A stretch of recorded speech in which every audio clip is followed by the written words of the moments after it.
sheekh cabdirashiid sheekh cali suufi oo ka mid a culimmada soomaaliyeed kuwooda ugu caansan ayaa soo gaadhay magaalada ankara ee caasimadda dalka turkiga waxaana munaasabad lagu soo dhoweynayay ku qabtay hoygiisa sheekh xasan macalin muwaajidi waxaana kasoo qayb galay mas-uuliyiin ka socday safaaradda soomaaliya ee dalka turkiga culimo iyo waxgarad kale sheekh xasan macalin muwaajidi ayaa ugu horeyn xusay qiimaha ay ugu fadhido inay soo dhoweeyaan sheekh cabdirashiid sheekh cali suufi aadaan u faraxsannahay soo dhoweynta sheekha iyo imaashadiisa ilaahay inuu noo soo qadaray jalla jalaaluhu inuu na soo booqdo heer Ankara haddaan nahay Ankara dadkeeda haddaan nahay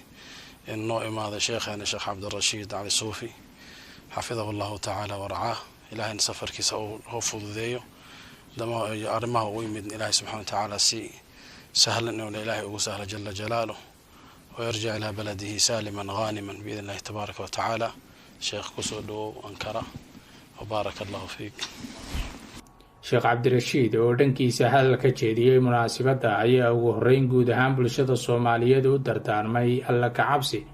iyo inay isku duubnaadaan wuxuuna ka mahadnaqay soo dhoweynta loogu sameeyey magaalada ankara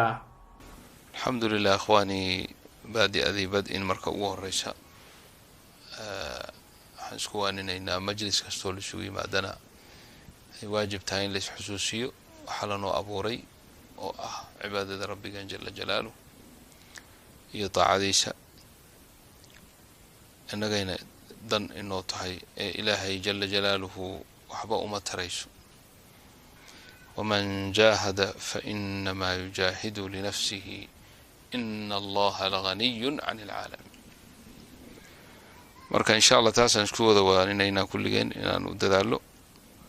intaas kadib oo daruuratulmajlis ah waxaa inoogu xiga inaan idiin mahadnaqo dhammaantiin khaasatan siilka diblomaasi lisafaara asoomaaliya fi Ankara tashriifkan wanaagsan ee ay nagala soo qayb galeen xafladan caawa ma garanaysaa uu nagu marti qaaday waladna xasan xafidahu allah wabaaraka fiih ugu dambeyn waxaa hadalka soo xidhay safiir ku-xigeenka safaaradda soomaaliya ee dalka turkiga bishaar ugaas ibraahim sharaf weyn bay inoo tahay cashadan caawa uu noo sameeyey sheekh xasan waajid oo aan ku soo dhoweynayno sheekheena weyn sheekh cabdirashiid sheekh cali suufi oo marti noogu ah waddankan turkiga gaar ahaan magaaladan ankara annagoo ku hadlayna magaca dowladda soomaaliyeed magaca shacbiga soomaaliyeed ee ku nool turkiga sheekh cabdirashiid soo dhowow farxad weyn bay inoo tahay waa ku garab taaganaa waa kugu faraxsannahay waa kusoo dhoweynaynaa inaad nagala qayb qaadatid maaragtay deegaankan iyo bulshadan soomaaliyeed ee halkan degan aan kugu soo dhaweynay sharaf weyn bay inoo tahay sheekh cabdirashiid sheekh cali suufi ayaa la filayaa inta uu ku sugan yahay dalka turkiga gaar ahaan magaalada ankara haddii alla idmo inuu kulan ballaadhan kula hadlo jaaliyadda soomaaliyeed ee ku dhaqan halkan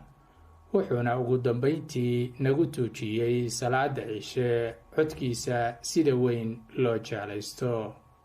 axmed cabdiqaadir ismaaciil axmed darwiish magaalada ankara